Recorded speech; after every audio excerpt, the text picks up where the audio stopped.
UFC 311 was definitely a fun one. In this video, we're going to look at some of the underlying anatomy and kinesiology behind Islam's head and arm choke against Moicano, and then Jiri Prochazka's knockdown blow against Jamahal Hill. All right, so for this first angle, we're going to talk about the conditions that need to be met for the person being choked, Moicano, and then we'll rewind and talk about the conditions that need to be met for the person doing the choking and talk about some of the mechanics associated with those conditions. So, when you're being choked with a head and arm choke, or with any choke, or a blood choke, we need to make sure that the carotid arteries are occluded. So those arteries are not getting any more blood going through them to the brain temporarily. The way that this is achieved on his left side is the reason that Islam has shot his arm through is because he's trapped the head and the arm. And so he's going to want to push that arm into maximal abduction. When you bring your arm out to the side and all the way up, we can feel kind of that the shoulder stops. If you don't have any limitations, the shoulder stops when it touches the head. And so the delt and even some of the bicep, depending on the angle of the arm at the time, is going to provide that leverage for the choke on one side. The other side is going to be the lateral border of the radius. So the radius is the arm on the outside of the arm if we're talking about anatomical neutral position. And you can see how that's on the right side of Moicano's neck. So on the left side, he's in full tissue approximation at in-range abduction. That's providing the choking pressure there. And then on top of Islam's pressure, but we'll talk about that in a second. And then the lateral border of the radius. And you could tell right here, whenever he kind of sinks it, he slides that elbow to the other side of his head. So that sinks and creates more of an occlusion pressure on those carotid arteries. Okay, so think about that next time when somebody's trapped a head and arm. It can be in a triangle, it can be, a darts or an anaconda. That's why I like to use just a head and arm choke, because it kind of covers all the bases here. That in-range abduction in this situation and then the lateral border of the radius are applying those pressures. And you can even see it a little bit better if we kind of move to this here. So look, he's even got some of the bicep is actually approximating into his neck, because it's actually kind of in front of him. So he's using a lot of that anterior delt. So this is the left side of his body here, and his arm is coming kind of across his face. And it's very similar to what you would see in what you see when you're looking at someone as you're choking them with a triangle choke or the head and arm choke with the legs. Okay, so those are the conditions that need to happen or need to be met for a really good head and arm choke. So now let's go back and look and see what Islam is doing.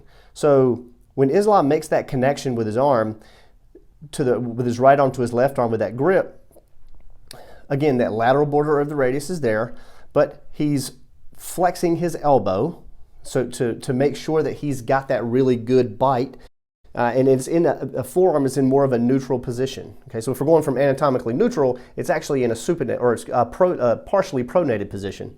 But most of the time, if you're doing something like a hammer curl or whatever, that's the position that it would be in. And you can see his bicep is really heavily engaged here. He's also trying to increase his leverage by protracting his shoulder. So he's trying to get a little bit more distance so that he can increase that bite once he starts to come down and tighten it up there. So he decreases the space that's available for his head and arm to move by using a combination of elbow flexion and then scapulothoracic protraction.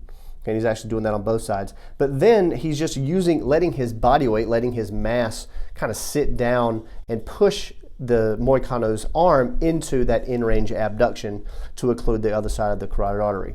And this arm here is essentially just isometrically, horizontally adducting, something like you would see in a hook, except it's just isometric because it's already attached to the other hand.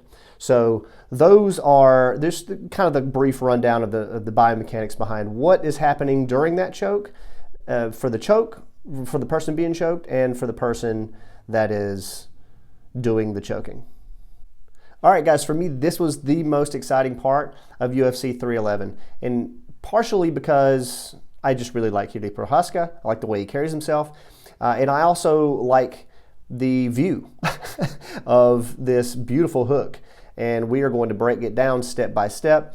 So let's back up real quick, and per usual, we're going to start with the lower body and work our way up through the kinetic chain. So what's happening at the hip? So he's extending the hip, but he's also externally rotating it in the closed chain. So he goes from a position of closed chain internal rotation to closed chain external rotation, which results in a little bit of lumbopelvic rotation as well. But maybe actually not a little bit, quite a bit, because the other leg is kind of out for stability here at this point.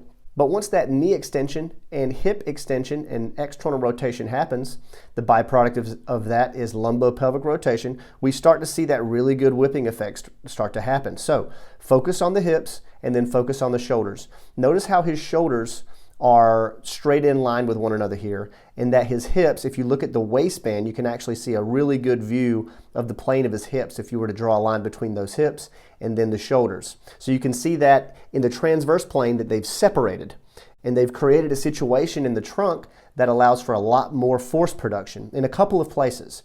And those places are mainly here in the external oblique of the side of the hand that's throwing the punch, or the arm that's throwing the punch. So we know that it produces contralateral rotation, which means that the external oblique is on the right side, but it's rotating the body the opposite way. So contralateral rotation.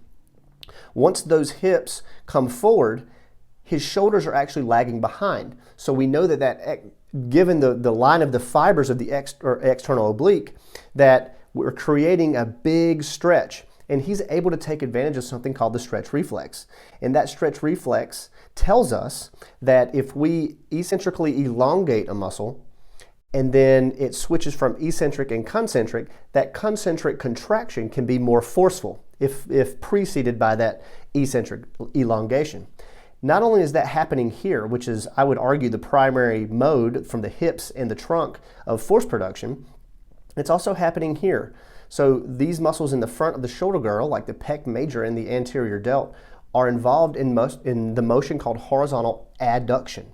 And horizontal adduction is just essentially we mentioned it briefly before whenever we were looking at Islam and Moicano, but whenever he brings it across, you bring your arm across your body, that's horizontal abduction.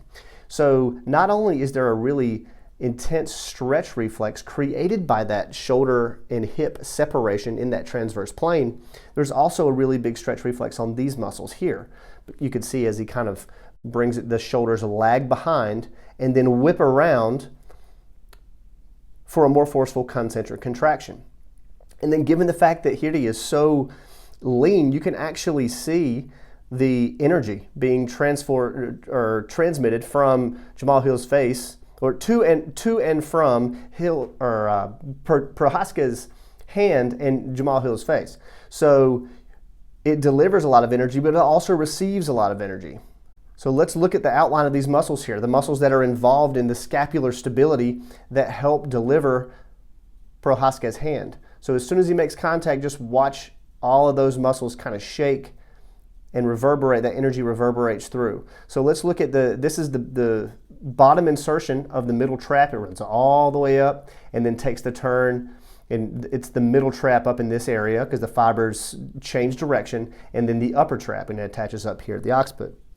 We also see the big line of the posterior delt as part of the posterior belly of the deltoid muscle.